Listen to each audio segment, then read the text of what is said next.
Hey guys, today we embark on a journey spanning a couple of lovely European cities. We started from Kiev, went to Bucharest and are heading now to Budapest and then to Vienna.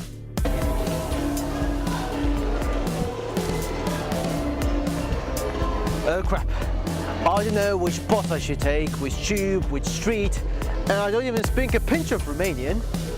The whole trip is jeopardized and I'm quite screwed. But actually I'm not. I remember what I should do. I have to take the second metro line at the Roman Square, I get out at the Unification Square, I take the first metro line at the Republican Station, then the 103rd bus until the Șoseaua Gari Cătelu, I walk for a few minutes and then I get to the Southern bus station. And I can recall the same procedure I have to undertake in Budapest and Vienna. No smartphones, no widgets, no gadgets. On how to rely completely on your brain in our new video.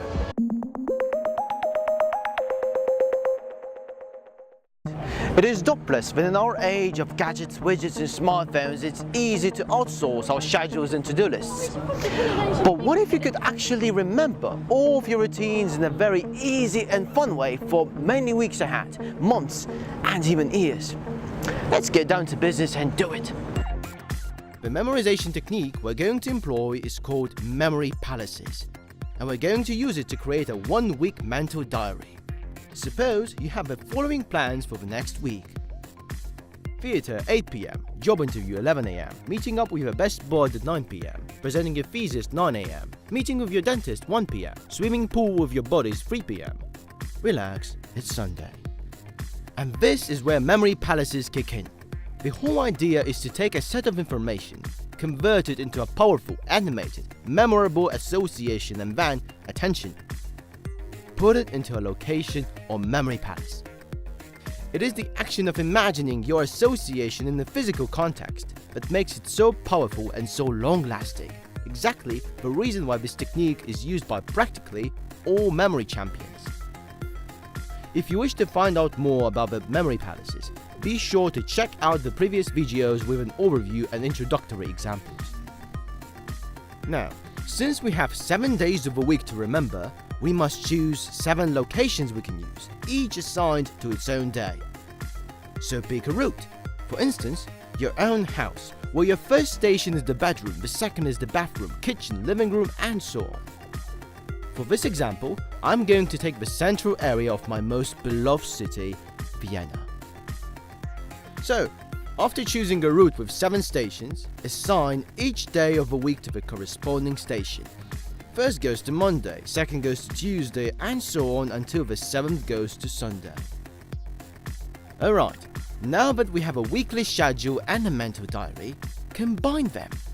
Transform the weekly schedule into an association and embed it into the 7 stations. Monday, theatre at 8 p.m.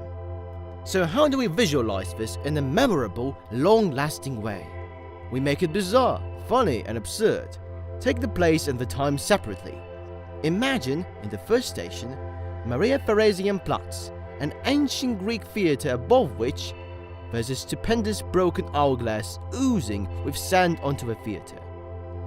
The audience is in panic. It screams and tries to escape before the theatre will brim with sand. Now think about Tuesday, job interview at 11 a.m. Imagine this. There's a big scene at the second station, Heldenplatz. You walk in a nice suit to realize that Steve Jobs is the MC and he wishes to interview you. Then, he offers you a giant plate of sushi and a pair of chopsticks. The audience is excited, it claps and cheers at you and your mood is excellent. That was a powerful image, wasn't it? Powerful because the association is crazy and it happens in a real location. If you saw this happening in reality, I bet you'd never forget it, which is why memory palaces truly work. You can proceed with the rest of the items in a similar manner, but remember these crucial tips. 1. Make it memorable, crazy, absurd, scary, lovely, etc. Then, it will actually stick. 2. Make sure that the route doesn't furcate or intersect itself. And that's it. Next morning you wake up, virtually walk through the stations and you'll intuitively recall all of your weekly plans. And after the week finishes, imagine cleaning up all of your associations to introduce new ones. Though, what if you have plans ahead of a week? Make a monthly schedule. Split it into 4 weeks plus 1, 2, 3 stations to classify your monthly plans according to weeks. Now, what if you have a to-do list? It's even easier. I put all the things I must attend into my former high school. Every morning, I wake up and imagine myself going through its corridors. As I do it, I see all the associations representing tasks I have to attend. What if you have a gym routine? Do it exactly the same way as the weekly or monthly schedule. Just adjust it according to how often you go to the gym. And now, try it out. Start with the weekly schedule and the to-do list. I'm sure you'll be amazed by how reliable your brain is when it comes to memorizing.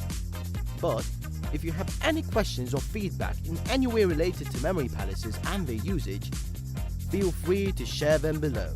I'm going to answer all of them.